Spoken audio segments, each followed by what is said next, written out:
À 9 heures, le 4 juillet 1943, le soldat de première classe Evan Evans s'est accroupi derrière des sacs de sable sur l'île de Renova, observant 16 bombardiers japonais Betty apparaître à travers les nuages déchirés au-dessus du canal de Blanche. 22 ans, 3 semaines dans cet enfer de boue, et aucun avion abattu à son actif. Les bombardiers se dirigeaient droit vers ce que les marines appelaient le point de suicide. 2 jours plus tôt, 59 Américains étaient morts sur cette même plage.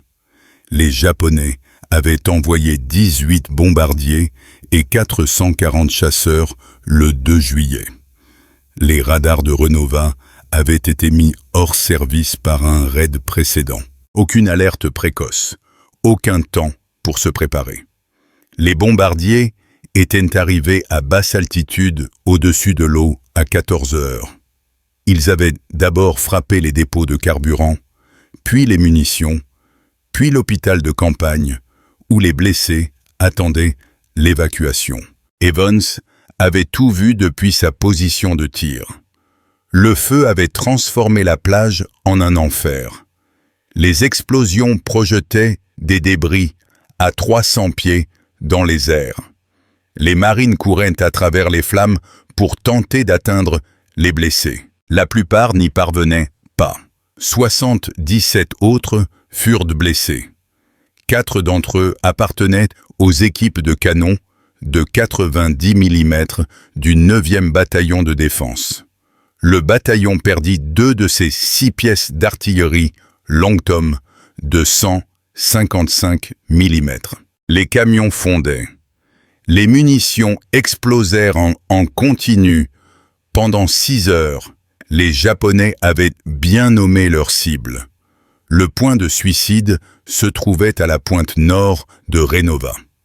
Chaque navire de ravitaillement devait passer par là. Chaque marine sur l'île pouvait le voir brûler. Evans et son équipe avaient tiré 32 obus ce jour-là, sans rien toucher. Les bombardiers arrivaient trop vite. Les opérateurs radars travaillaient à l'aveugle. Les directeurs de tir calculaient les interceptions avec des jumelles et des chronomètres. Au moment où les obus atteignaient l'altitude voulue, les Betty étaient déjà partis. Cette nuit-là, le lieutenant-colonel William Shear rassembla les équipages de 90 mm. Il ne mâcha pas ses mots. Les radars étaient détruits. Les pièces n'arriveraient pas avant plusieurs jours. Les Japonais reviendraient. Ils revenaient toujours, et la prochaine fois, il n'y aurait peut-être plus assez de marines vivants pour enterrer les morts. Evans nettoya son canon jusqu'à 3 heures du matin. Le canon anti-aérien, N1 de 90 mm, pesait 9 tonnes. Il pouvait tirer un obus de 24 livres à 33 000 pieds. La cadence de tir maximale était de 28 coups par minute. Mais rien de tout cela n'avait d'importance sans radar. Le bombardier japonais Mitsubishi J-4 Betty avait une vitesse de pointe de 270 000 par heure. À cette vitesse, un bombardier parcourait 2000 en 27 secondes. L'œil humain et les calculateurs mécaniques ne pouvaient pas suivre une telle cadence. Le 9e bataillon de défense avait débarqué sur Renova le 30 juin. Leur mission était simple, protéger la tête de pont pendant que l'artillerie de l'armée pilonnait les positions japonaises sur la Nouvelle-Géorgie de l'autre côté du canal. Le bataillon avait apporté 3 batteries de canons de 90 mm, 4 canons par batterie, soit 12 canons au total. Ils étaient censés créer un parapluie de défense antiaérienne que l'aviation japonaise ne pourrait franchir. Au lieu de cela, ils étaient devenus des cibles d'entraînement. Si vous voulez découvrir comment Evans et son équipe ont transformé le point de suicide en un cimetière pour bombardiers japonais, cliquez sur le bouton « J'aime ». Cela nous aide à partager davantage d'histoires sur les marines qui ont combattu dans le Pacifique. Abonnez-vous si ce n'est pas déjà fait. Revenons à Evans. Le matin du 3 juillet apporta de la pluie. Une pluie battante qui transforma Renova en marécage. Les marines montaient la garde avec de l'eau jusqu'aux genoux. Les provisions pourrissaient sur la plage, mais la pluie apportait un cadeau. Les Japonais ne volèrent pas par gros temps. Le 9e bataillon de défense utilisa ce temps pour réparer ce qu'il pouvait. Des équipes de récupération récupérèrent des pièces sur le matériel endommagé. Les mécaniciens travaillèrent toute la nuit. À l'aube du 4 juillet, quelque chose avait changé. Les opérateurs radars signalèrent que leurs appareils SCR-268 étaient opérationnels. Pas parfaits, mais opérationnels. Les directeurs de tir vérifièrent leur équipement. Les systèmes de contrôle de tir étaient au vert. Les communications étaient établies entre les 12 positions de tir. Evans chargea des obus sur le râtelier. Son équipe répéta les exercices. Chargeur, refouloir, régleur de fusée, tireur. Il l'avait fait 10 000 fois à l'entraînement. Mais l'entraînement ne vous prépare pas à voir des bêtis lâcher des bombes sur vos amis. À 8h45, le radar détecta une large formation arrivant de Rabaul. Distance 120 000. Azimut 320 degrés. Altitude 14 000 pieds. La formation volait droit vers le passage, en direction de Renova. Chier donna l'ordre. Chaque équipe de canons se tint prête. Cette fois, ils avaient le radar. Cette fois, ils verraient venir les Japonais. Et cette fois, Evan Evans allait prouver qu'un seul marine, avec un canon de 90 mm, pouvait changer à jamais les mathématiques de la défense aérienne. La question était de savoir s'il vivrait assez longtemps pour le voir. Les opérateurs radars annonçaient des mises à jour toutes les 30 secondes. La formation japonaise s'était scindée. Un groupe se tourna vers la Nouvelle-Géorgie, l'autre continua droit sur Renova. 16 bombardiers, escortés par 180 chasseurs. Ils descendaient maintenant, 12 000 pieds. La patrouille aérienne de combat avait été envoyée vers le nord pour intercepter un autre raid. Les canons de Renova étaient seuls. Evans surveillait son directeur de tir. Le directeur était un ordinateur mécanique Sperry M4. Il recevait les données radar et calculait l'endroit où les obus devaient exploser pour intercepter une cible en mouvement. Le directeur envoyait des signaux électriques à l'affût du canon. L'affût s'ajustait automatiquement, en théorie. En pratique, le M4 était conçu pour une poursuite optique. Il n'avait jamais été censé fonctionner avec un radar. La connexion était maladroite, imprécise. Les meilleurs équipages pouvaient placer leurs obus à moins de 200 mètres de la cible. Un obus de 90 mm avait un rayon d'explosion d'environ 50 mètres. Cela signifiait qu'il fallait plusieurs canons tirant en même temps pour avoir une chance de toucher. Mais Evans n'avait pas plusieurs canons. Il n'en avait qu'un seul. Batterie C. Canon numéro 3. La formation atteignit les 70 000.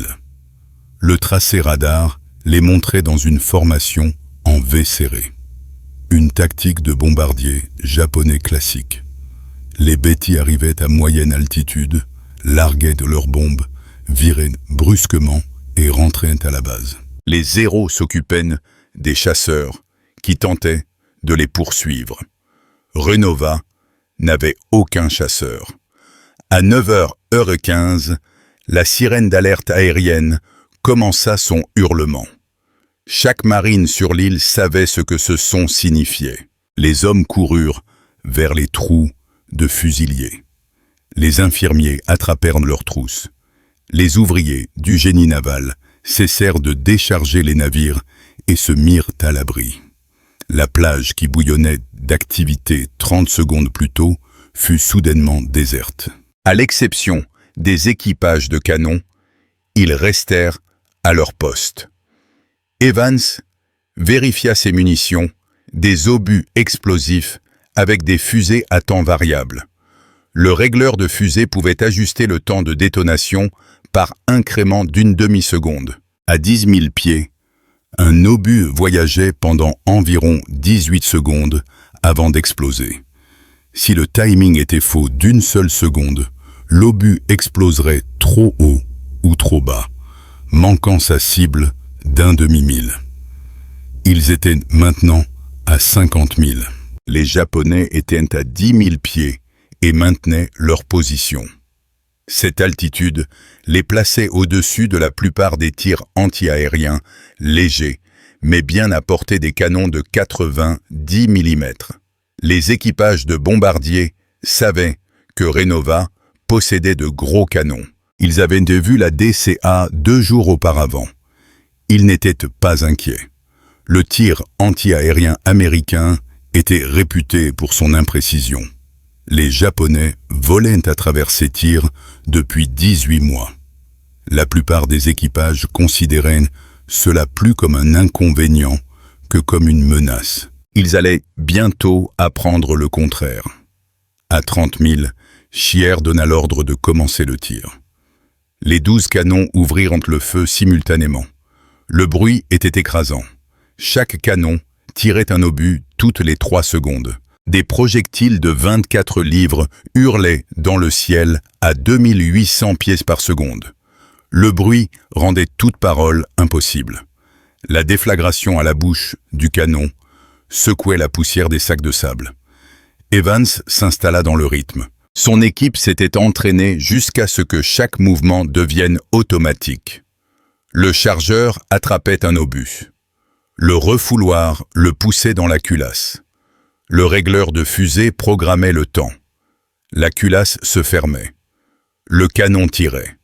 La douille vide était éjectée. Toute la séquence durait 3 secondes. Charger, pousser, régler, tirer. Charger, pousser, régler, tirer. Les opérateurs radars suivaient la formation japonaise avec précision. À présent, le radar réparé SCR 268 transmettait les données. Les données allaient au directeur de tir, plus vite que les ordinateurs mécaniques ne pouvaient en les traiter. Les calculateurs M4 cliquetaient et vrombissaient. L'élévation et l'azimut changeaient constamment à mesure que les bombardiers approchaient. À 20 000, les premiers obus américains commencèrent à exploser en altitude. Des bouffées de fumée noire apparurent dans le ciel devant la formation. Trop loin à gauche, les Japonais ajustèrent légèrement leur trajectoire. Ils continuaient d'avancer. Evans regardait à travers le viseur, alors que ses obus explosaient à 500 mètres du bombardier de tête. Proche, mais pas assez. Le bombardier Betty avait une envergure de 82 pieds. Un impact manqué de peu ne signifiait rien. Seuls des coups directs ou des explosions très proches pouvaient abattre un bombardier de cette taille. 15 000. Les marines avaient tiré 88 coups. Et puis, quelque chose changea. Quelque chose qui allait transformer Evan Evans. Le simple soldat inconnu allait devenir le tireur anti-aérien le plus redoutable du Pacifique. Mais d'abord, il devait survivre aux 6 prochaines minutes, car les bombardiers japonais étaient sur le point de commencer leur phase d'attaque. Et Evans se trouvait directement sur leur chemin. À 12 000, le Betty de tête commença sa descente. La formation japonaise descendit à 8 000 pieds, l'altitude d'attaque. Les bombardiers regardaient maintenant dans leur viseur, calculant la vitesse du vent, s'ajustant à la position de l'île. Renova était une cible fixe, difficile à manquer. Les opérateurs radars mirent à jour leur suivi. Les Japonais arrivaient du nord-ouest à 260 000 par heure. Dans 3 minutes, ils seraient directement au-dessus. Dans 4 minutes, ils lâcheraient des bombes. Evans continuait de tirer. Son canon chauffait maintenant. La température du tube montait à chaque tir. S'il chauffait trop, les rayures allaient se déformer. Le canon perdrait sa précision. Mais il n'y avait pas de temps pour le laisser refroidir. Les Japonais n'attendaient pas. Charger, pousser, régler, tirer.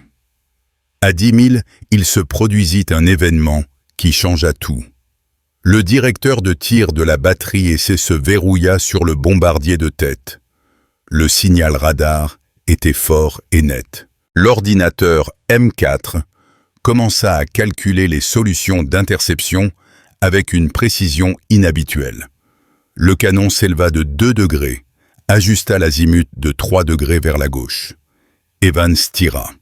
L'obus quitta le tube à 1 demi-mille par seconde. Il grimpa à travers 8000 pieds d'air tropical. La fusée à temps variable fit son compte à rebours. 18 secondes après avoir quitté le canon, l'obus explosa. 200 mètres devant le Betty de tête.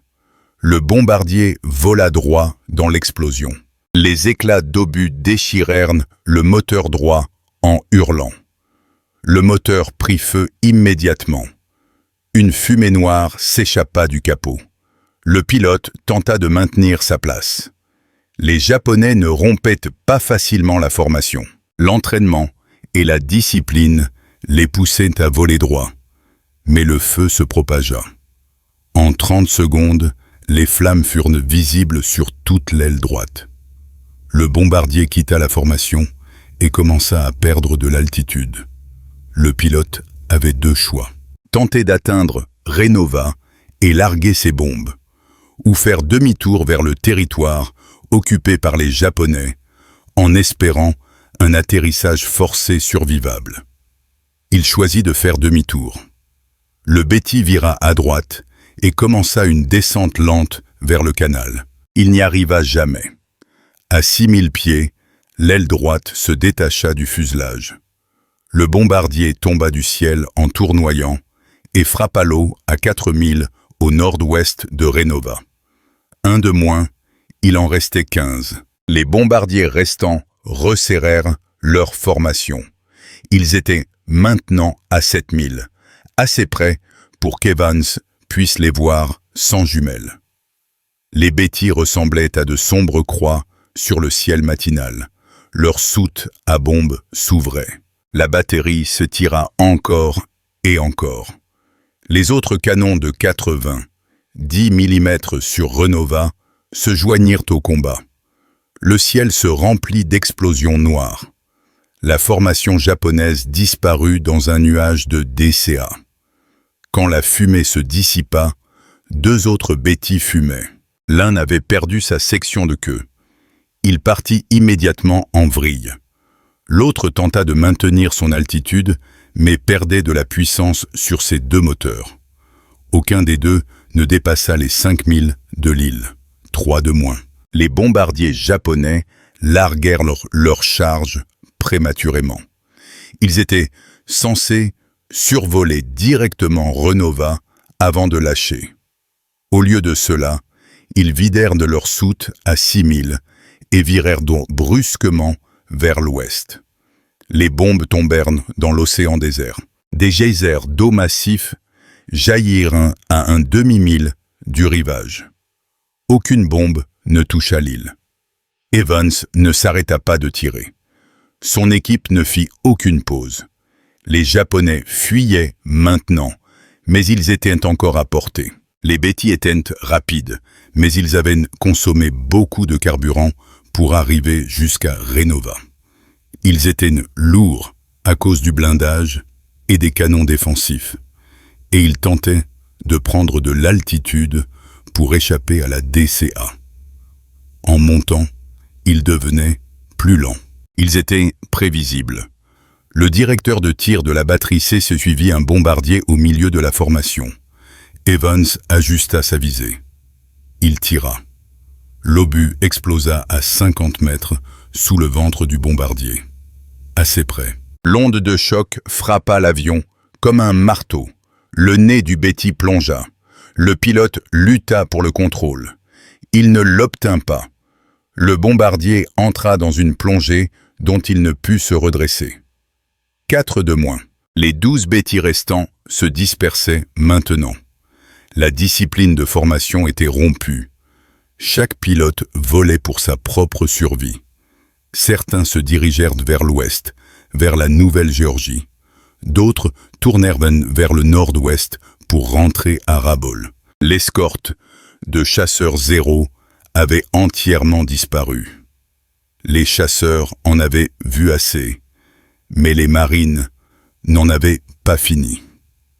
Et dans les 60 secondes suivantes, Evan Evans et la batterie C allaient ajouter 8 bombardiers supplémentaires. 8 autres victoires, qui feraient du 4 juillet 1943 la journée la plus meurtrière de l'histoire de l'aviation navale japonaise au-dessus des Salomon, si le tube du canon tenait bon.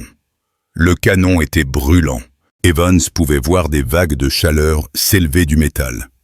L'équipe avait tiré 42 obus en 7 minutes. Le M1 de 90 mm était conçu pour un tir soutenu, mais pas à ce point, pas à cette cadence. La température du tube approchait les niveaux critiques. Evans s'en moquait. Son équipe aussi. Il continuait de charger. Un bombardier Betty s'échappa vers l'ouest en tentant de passer au-dessus de la Nouvelle-Géorgie. Il grimpait avec peine. 9000 pieds.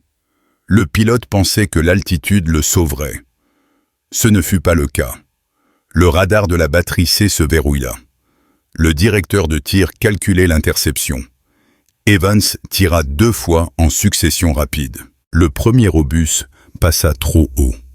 Le second explosa à 30 mètres derrière la queue du bombardier. Les éclats sectionnèrent les commandes de profondeur. Le nez du Betty tomba. Le pilote tenta de compenser avec la puissance des moteurs. Le bombardier entra dans une vrille à plat et s'écrasa dans la jungle à 3000 à l'intérieur des terres sur la Nouvelle-Géorgie. 5 de moins. 2 autres Betty se dirigeaient ensemble vers le nord-ouest. Ils volaient bas maintenant. 5000 pieds. Tentant de rester sous le radar, cela ne fonctionna pas. Le ZC R268 de Renova pouvait suivre des cibles jusqu'à 3000 pieds. Les directeurs de tir avaient non des signaux clairs sur les 2 appareils. La batterie C s'occupa du bombardier de tête. La batterie et prit celui de queue. Les 2 canons tirèrent à quelques secondes d'intervalle. Les 2 touchèrent leur cible. Le Betty de tête reçut un coup direct dans le moteur bâbord. Le moteur explosa. L'aile se plia. Le bombardier se retourna et plongea droit dans le canal de Blanche. Le second Betty perdit sa section de queue. Il vola encore pendant 8 secondes avant d'entrer dans une plongée incontrôlable. 7 de moins. Le ciel au-dessus de Renova était maintenant rempli de fumée. Des débris d'avions en flammes tombaient dans l'océan. Des nappes d'huile s'étendaient sur l'eau. Les 9 bombardiers japonais restants étaient dispersés sur un rayon de 10 000. Plus de formation, plus de coordination, juste des pilotes individuels tentant de survivre. 3 Betty virèrent à un plein ouest, se dirigeant vers le large. Ils abandonnaient la mission, fuyant vers la base. Mais la base était à 400 000. Ils devaient traverser 200 000 d'océans qui se remplissaient maintenant d'obus américains. La batterie se suivit le bombardier le plus proche. Distance 8000, altitude 7000 pieds, vitesse 280 000 par heure. Le bombardier tournait à plein régime, consommant probablement son carburant 2 fois plus vite que la normale. L'équipage aurait de la chance s'il atteignait la moitié du chemin vers Rabaul avant d'être à sec. Ils n'en eurent pas la chance. Evans tira 3 obus. Le 3e explosa directement sous le fuselage du bombardier. L'explosion déchira la soute à bombe. Le Betty n'avait pas largué toutes ses munitions. Des bombes de 500 livres détonèrent à l'intérieur de l'avion. L'explosion fut massive. Des morceaux du bombardier s'éparpillèrent sur un demi-mille d'océan. 8 de moins. Les autres batteries de Renova obtenaient elles aussi des succès. La batterie revendiqua 2 autres bombardiers en succession rapide. La batterie en abattit un autre. Le ciel devenait un stand de tir. Les Japonais avaient envoyé 16 bombardiers pour détruire Renova. Au lieu de cela, Renova les détruisait. Evan fit pivoter son canon pour suivre un autre Betty. Celui-ci se dirigeait plein nord, portée maximale, 10 000 de distance. Le bombardier était à 11 000 pieds et grimpait. Le pilote avait compris que l'altitude était sa seule chance. Monter assez haut pour que les obus américains ne puissent l'atteindre. Mais 11 000 pieds étaient largement à portée des 90 mm. Le M1 pouvait tirer efficacement jusqu'à 33 000 pieds. Ce bombardier n'était qu'à peine au tiers de cette hauteur. Evans éleva le canon au maximum. Il tira. L'obus grimpa pendant 22 secondes, explosa à 200 mètres devant le bombardier. Le pilote vit l'explosion et vira brusquement à droite, directement dans l'obus suivant. L'explosion frappa le cockpit. Le nez du Betty vola en éclats. L'avion bascula, hors de contrôle, et tomba dans l'océan à 9 000 au nord de Renova. 9 de moins. À 9h30, le ciel s'éclaircissait. L'attaque japonaise était terminée, brisée, anéantie. Des 16 bombardiers, Betty qui s'étaient approchés de Renova. Seuls 4 volaient encore. Ils se dirigeaient vers le nord-ouest à vitesse maximale, montant, fuyant. L'escorte de 0 les avait déjà abandonnés et s'était enfuie vers Rabaul. Mais la batterie C n'avait pas fini. Evans suivit l'un des bombardiers en retraite. Distance 12 000. Portée maximale, efficace pour un tir précis. Le bombardier était à 14 000 pieds, à la limite de la zone de DCA. Evans tira quand même. L'obus décrivit un arc dans le ciel, explosa à 300 mètres du bombardier. Trop loin pour l'abattre, mais assez près pour envoyer un message. Renova n'était plus le point de suicide. C'était un terrain de mise à mort. Les Japonais venaient de l'apprendre à leurs dépens. La question était de savoir s'ils reviendraient le lendemain, et si Evans et son canon seraient prêts. L'ordre de cesser le feu arriva à 9h32, 27 minutes après le premier contact radar. Les canons se turent.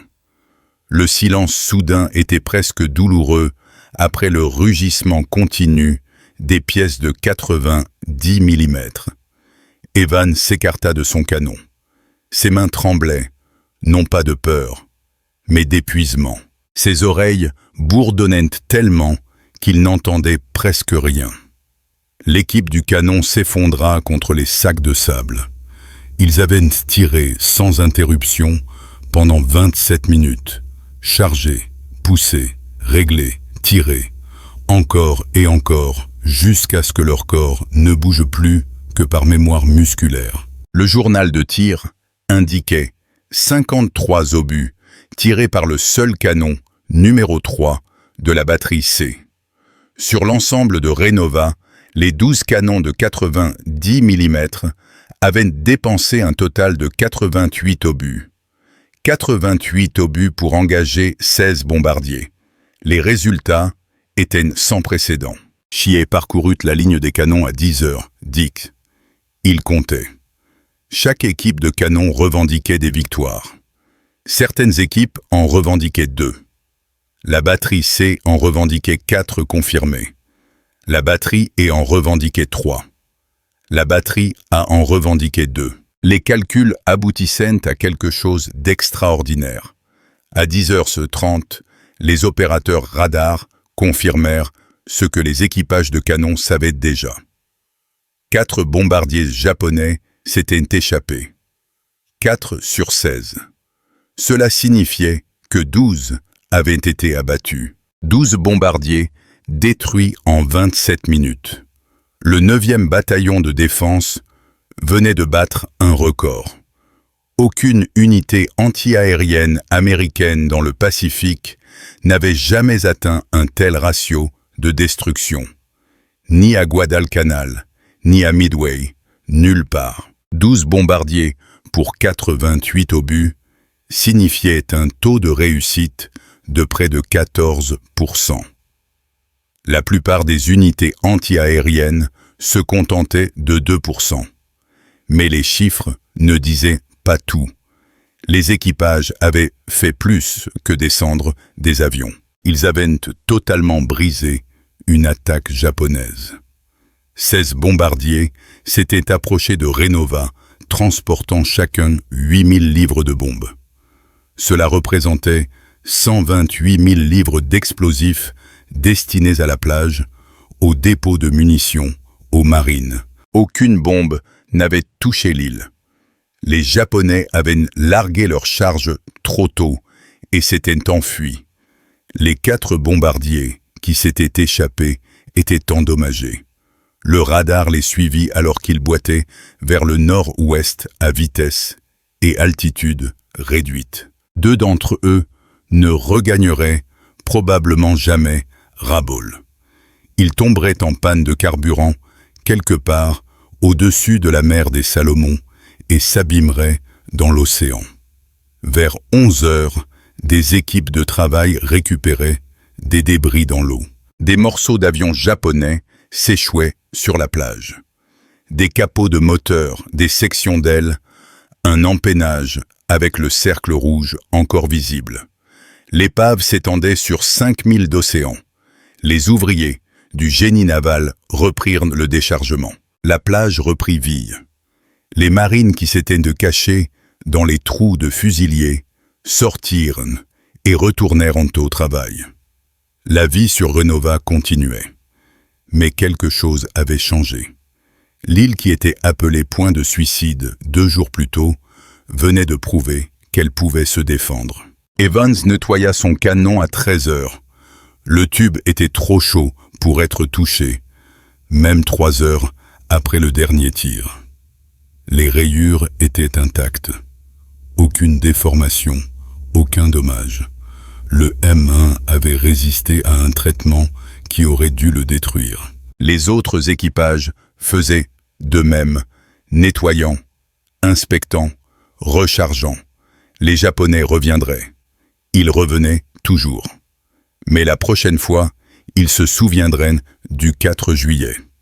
Ils se souviendraient que Renova n'était plus une cible facile. À 15 heures, un photographe de l'unité cinématographique de combat du Corps des Marines arriva à la batterie C. Il voulait des photos. L'équipage qui avait obtenu le plus grand nombre de victoires. Evans et son équipe se tinrent à côté de leur canon. Buon à gauche, Evans au milieu, Gamberovski à droite. 3 marines qui venaient de marquer l'histoire. Le photographe prit 6 photos. Une seule survécut à la guerre. Elle finit dans les archives nationales sous la référence photo 127 GDW. La légende disait « Voici l'un des canons anti-aériens qui a anéanti une flotte de bombardiers japonais de 12 avions en une seule journée sur l'île de Renova. » Mais cette photographie fut prise l'après-midi. Le matin même, la bataille était encore analysée. Alors que les équipages comptaient encore leur victoire, autre chose se passait à 400 milles au nord-ouest. À Rabaul, les commandants japonais recevaient les rapports des 4 bombardiers qui s'étaient échappés. Les rapports étaient alarmants. Les Américains disposaient d'un tir anti-aérien dirigé par radar. Un radar précis, capable de suivre les bombardiers à travers les nuages et de guider les obus à quelques mètres de la cible. Cela signifiait que chaque base aérienne japonaise était désormais vulnérable. Car si Renova pouvait faire cela, d'autres positions américaines le pourraient aussi. Les mathématiques du combat aérien dans le Pacifique venaient de changer. Les Japonais allaient devoir ajuster leur tactique ou cesser totalement les raids diurnes. Mais cette décision prendrait des jours. Et pendant ce temps, Evan Evans et le 9e bataillon de défense allaient affronter quelque chose d'encore plus dangereux que des bombardiers. Ils allaient affronter leur propre commandement. Le premier message du quartier général de l'amiral Halsey arriva à 16 h le 4 juillet. Il était court, 3 mots. Confirmer nombre victoire. Chie confirma. 12 bombardiers japonais, Betty détruits, 4 endommagés et en fuite. 88 obus dépensés. 0 victime américaine pendant l'engagement. 0 bombe ayant touché l'île. Le second message arriva 30 minutes plus tard. Celui-ci était plus long. Halsey voulait un rapport complet après action. Il voulait savoir comment un bataillon de défense des marines avait atteint un taux de destruction de 90% contre une formation de bombardiers japonais. Il voulait des détails techniques, les réglages radars, les procédures de contrôle de tir. Parce que si Renova pouvait faire cela, chaque position américaine dans le Pacifique devait savoir comment. Scheer passa la soirée du 4 juillet à rédiger des rapports. Les opérateurs radars écrivirent des rapports. Les directeurs de tir écrivirent des rapports. Chaque équipage de canon documenta ses procédures. Comment ils avaient intégré le radar SCR 268 au directeur de tir Sperry M4. Comment ils avaient compensé le retard de l'ordinateur mécanique. Comment ils avaient calculé le temps d'avance. Les rapports remontèrent la chaîne de commandement de Renova jusqu'au quartier général du 14e corps, du 14e corps au commandement de la zone du Pacifique Sud à la flotte du Pacifique. Le 6 juillet, des officiers à Pearl Harbor lisaient ces rapports. Mais pendant que les rapports étaient rédigés, les Japonais prenaient leurs propres décisions. Le 5 juillet, Rabaul envoya 6 bombardiers pour attaquer Renova. Seulement 6. Ils arrivèrent de nuit. À haute altitude, larguèrent leurs bombes à 20 000 pieds. Ils manquèrent l'île complètement. Les canons de 90 mm tirèrent 37 obus et revendiquèrent 2 impacts. Les bombardiers restants firent demi-tour avant d'atteindre la cible. Le 6 juillet, les Japonais tentèrent à nouveau. 4 bombardiers. Même résultat. Haute altitude, attaque nocturne. Aucun impact sur l'île. Un bombardier abattu. Le modèle était clair. Les Japonais avaient appris. Les raids de jour sur Renova étaient un suicide. Le tir anti-aérien, dirigé par radar, était trop précis. S'ils voulaient attaquer les positions américaines dans le groupe de la Nouvelle-Géorgie, ils devaient trouver un autre moyen. Vers le 10 juillet, les raids aériens japonais sur Renova avaient été presque entièrement cessés. Une attaque le 20 juillet, 6 avions. Une autre le 1er août, 6 avions. 2 raids à haute altitude qui n'aboutiraient à rien. Les Japonais avaient effectivement concédé l'espace aérien au-dessus de Renova aux canons anti-aériens américains. Le succès du 9e bataillon de défense eut des conséquences stratégiques. Renova étant sécurisée. Les batteries d'artillerie longue Tom de 155 mm purent tirer sans interruption. Elles pilonnèrent les positions japonaises sur la Nouvelle-Géorgie à travers le canal de Blanche, 24 heures sur 24. Ces gros canons rendirent possible l'avance américaine sur Munda. Munda tomba le 5 août. L'aérodrome qui avait été la principale base aérienne japonaise dans les Salomon centrales était désormais entre les mains des Américains. Les ingénieurs des marines et de l'armée le rendirent opérationnel en moins de 72 heures. Des chasseurs américains effectuaient des missions depuis Munda dès le 14 août. La campagne qui avait commencé avec les débarquements à Renova le 30 juin s'était terminée en 5 semaines. Le 9e bataillon de défense fit mouvement vers la Nouvelle-Géorgie en octobre. Il devait défendre l'aérodrome nouvellement capturé. Ils installèrent leurs canons autour de Munda et attendirent les contre-attaques japonaises. Les attaques ne vinrent jamais. Les Japonais avaient abandonné les Salomon centrales. Ils se repliaient sur Bougainville. L'élan avait changé de camp. Les Américains avançaient. Les Japonais reculaient. Evans et son équipe passèrent 6 mois sur la Nouvelle-Géorgie. Ils tirèrent avec leurs canons de 90 mm sur de rares avions de reconnaissance. Ils abattirent 3 autres avions, mais rien de comparable au 4 juillet. Cette journée restait unique.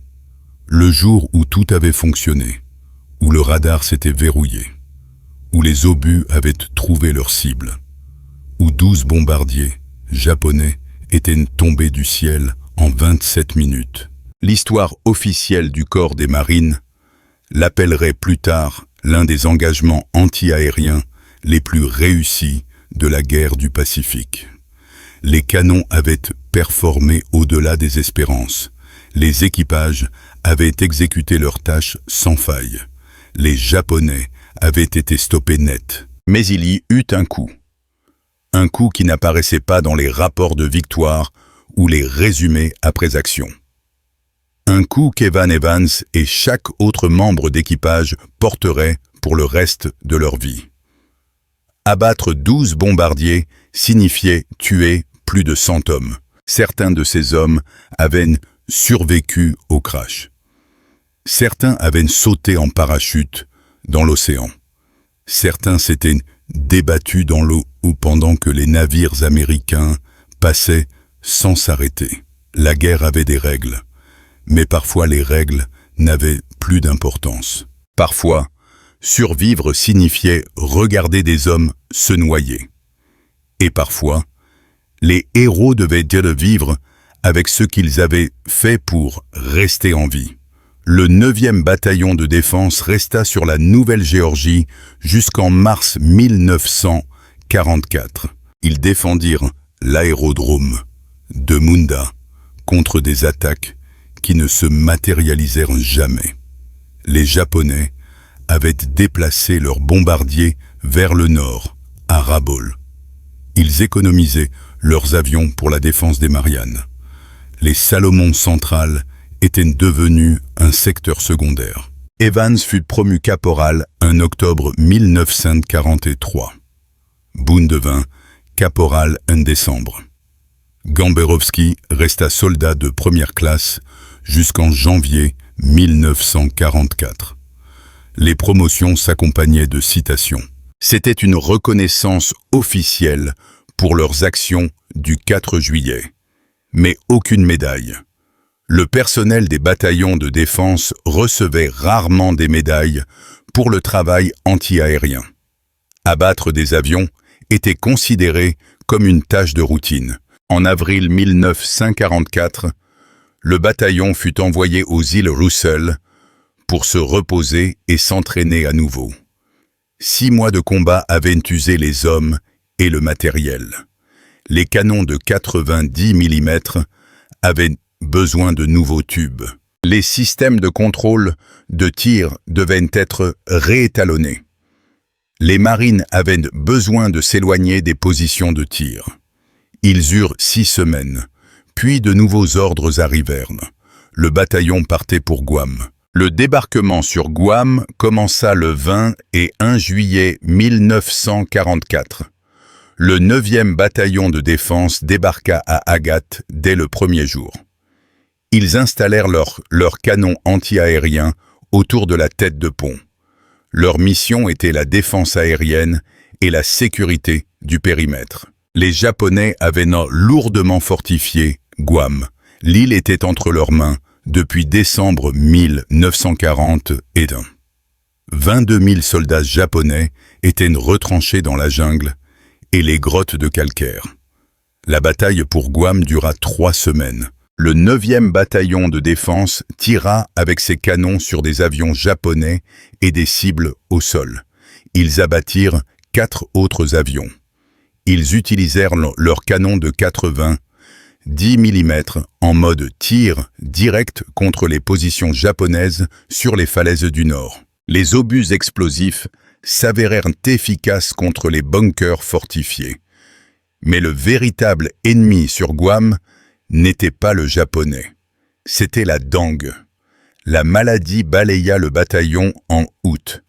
Des centaines de marines tombèrent malades. Forte fièvre, douleurs articulaires, épuisement.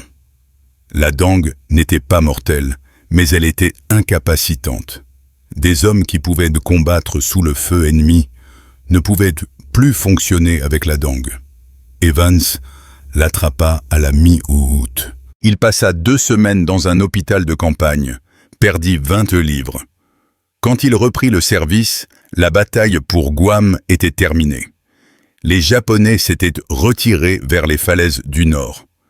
Des milliers se suicidèrent en sautant plutôt que de se rendre. Le 9e bataillon de défense resta sur Guam pour le reste de la guerre. Ils défendirent le port d'Apra et l'aérodrome nouvellement construit. Des superforteresses B-29 américaines effectuaient des missions de bombardement dès octobre 1944. Le travail du 9e était de les protéger. Les Japonais lancèrent des raids aériens occasionnels, de petites formations de 4 ou 5 avions, surtout des attaques nocturnes. Le 9e bataillon de défense abattit 6 autres appareils. Leur total pour la guerre atteignit 46 victoires confirmées.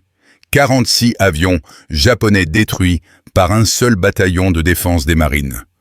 Le 4 juillet 1943 resta leur meilleur jour. 12 victoires en un seul engagement. Aucune unité antiaérienne américaine dans le Pacifique n'égala jamais ce record.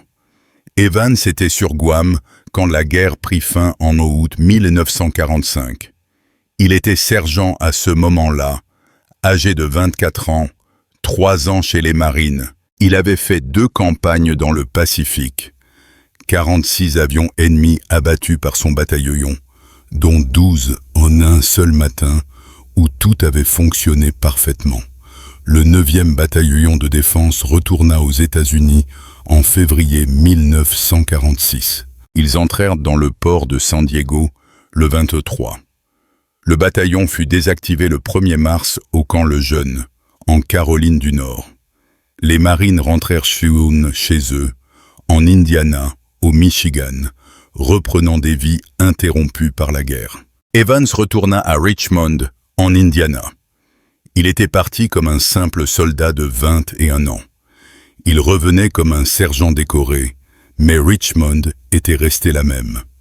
La guerre avait plus changé Evans qu'Evans n'avait changé Richmond. Il se réengagea en 1948. Servi pendant la guerre de Corée, devint sergent d'état-major et quitta le corps des marines en 1953. Il avait 11 ans de service et 2 guerres à son actif. Il travailla ensuite comme machiniste. Il se maria, eut des enfants et mena une vie tranquille. Mais il n'oublia jamais le 4 juillet 1943, le jour où les avions tombèrent, le jour où le point de suicide devint un cimetière, le jour où 90 obus tuèrent 12 bombardiers et changèrent les mathématiques de la défense aérienne dans le Pacifique. Ils n'en parlaient pas beaucoup. La plupart des vétérans ne le faisaient pas. Ceux qui y étaient savaient ce qui s'était passé. Ceux qui n'y étaient pas ne pourraient pas comprendre. Alors Evans garda le silence, fit son travail, éleva sa famille, vécut sa vie jusqu'en 1993, 50 ans après Renova. Un chercheur du corps des marines trouva la photographie. Il retrouva les hommes de l'image. Evans avait 72 ans. Il pensait que tout le monde avait oublié. Il se trompait. En 1993, Alan Walker était archiviste aux Archives nationales à College Park, dans le Maryland. Il reçut une lettre d'un vétéran nommé Evan Evans. La lettre était simple. Evans cherchait une photographie d'un canon anti-aérien de 90 mm. N'importe quelle photo ferait l'affaire. Il voulait montrer à ses petits-enfants à quoi ressemblait le canon. Walker passa une demi-journée à chercher. Il trouva de nombreuses photos du canon M1. Mais quelque chose dans cette lettre le marqua. Il la relut. Evans mentionnait Renova, mentionnait le 4 juillet 1943, mentionnait avoir établi un record en abattant des bombardiers japonais. Walker retourna aux archives. Cette fois, il chercha sous Renova, série 127 GDW. C'étaient des photographies de combat de la campagne de Nouvelle-Géorgie. Il la trouva à la 4e page. 3 marines debout, à côté d'un canon de 90 mm. La légende les identifiait. Soldat de première classe Evan Evans, 22 ans, Richmond, Indiana. Soldats Roy et Boone, Indianapolis, Indiana. Soldat de première classe, John S. Gamberowski, 20 ans, Saginaw, Michigan. Ceci est l'un des canons anti-aériens qui a anéanti une flotte de bombardiers japonais de 12 avions en une seule journée sur l'île de Renova. Walker envoya la photographie à Evans. La réponse arriva 2 semaines plus tard. Evans n'avait jamais su que la photo existait. Il n'avait jamais imaginé que quelqu'un s'en souviendrait. Se voir à 22 ans, debout à côté du canon qui avait marqué l'histoire, fit ressurgir ses souvenirs. Il y avait des souvenirs qu'il avait tenté d'oublier. Il écrivit à Walker pour le remercier. Il dit que cela comptait plus que Walker ne pouvait l'imaginer. Il dit qu'il avait porté Renova en lui chaque jour pendant 5 décennies. Il dit que peut-être, maintenant, il pourrait en laisser partir une partie. Evans est mort en 2004 à l'âge de 83 ans. Boone était mort en 1998. Gamberowski s'est éteint en 2006. L'équipage du canon qui avait marqué l'histoire, le 4 juillet 1943, n'était plus. Mais l'histoire a survécu. La photographie a survécu. Les registres officiels ont survécu. L'exploit du 9e bataillon de défense à Renova est devenu une partie de l'histoire. C'était une partie de la plus grande histoire, racontant comment les forces américaines ont appris à vaincre la puissance aérienne japonaise dans le Pacifique. Les leçons de Renova se répandirent sur tout le théâtre d'opération. Le tir anti-aérien, dirigé par radar, devint la procédure standard. Les équipages s'entraînèrent aux techniques d'intégration dont le 9e bataillon de défense avait été le pionnier. Les ratios de destruction s'améliorèrent partout. Les bombardiers japonais faisaient face à des tirs défensifs de plus en plus mortels sur chaque position américaine. En 1944, les raids de bombardement diurnes japonais étaient devenus rares. En 1945, ils avaient presque totalement cessé. Les Japonais ne pouvaient pas remplacer leurs pertes assez vite, ni former de nouveaux équipages assez rapidement. Les mathématiques qu'Evan Evans et la batterie C avaient démontrées s'étaient généralisées à tout le Pacifique. 12 bombardiers abattus en 27 minutes, 88 obus tirés, 90% de destruction. Ces chiffres prouvaient dans la supériorité de la technologie et des marines. Ils prouvaient qu'on pouvait vaincre les attaques aériennes japonaises, que le point de suicide pouvait devenir un terrain de mise à mort pour l'ennemi au lieu de l'être pour les Américains. La plage de Renova est calme aujourd'hui. Les canons sont partis. Les bunkers se sont effondrés. La jungle a repris la plupart des positions où le 9e bataillon de défense a combattu. Mais chaque année, le 4 juillet, quelques personnes se souviennent du jour où les avions sont tombés. Se souviennent d'Evan Evans, de Roy Boone et de John Gamberowski. Se souviennent que 3 jeunes marines ont changé le cours de la défense aérienne dans le Pacifique. Si cette histoire vous a touché autant que nous, faites-moi une faveur, cliquez sur le bouton « J'aime ». Chaque mention « J'aime » dit à YouTube de montrer cette histoire à plus de monde. Abonnez-vous et activez les notifications. Nous sauvons chaque jour des histoires oubliées des archives poussiéreuses. Des histoires de tireurs, d'opérateurs radars et de marines. Ils ont tenu la ligne avec précision et courage. De vraies vieilles personnes, un vrai héroïsme. Laissez un commentaire dès maintenant et dites-nous d'où vous nous regardez. Regardez-vous depuis les États-Unis, le Royaume-Uni, le Canada, l'Australie ou la France. Notre communauté s'étend à travers le monde entier. Vous n'êtes pas seulement un spectateur. Vous aidez à garder ces mémoires vivantes. Dites-nous où vous êtes. Dites-nous si quelqu'un dans votre famille a servi. Faites-nous simplement savoir que vous êtes là. Merci d'avoir regardé et merci de veiller à ce qu'Evan Evans et son équipe ne disparaissent pas dans le silence. Ces marines méritent qu'on se souvienne d'eux et vous nous aidez à y parvenir.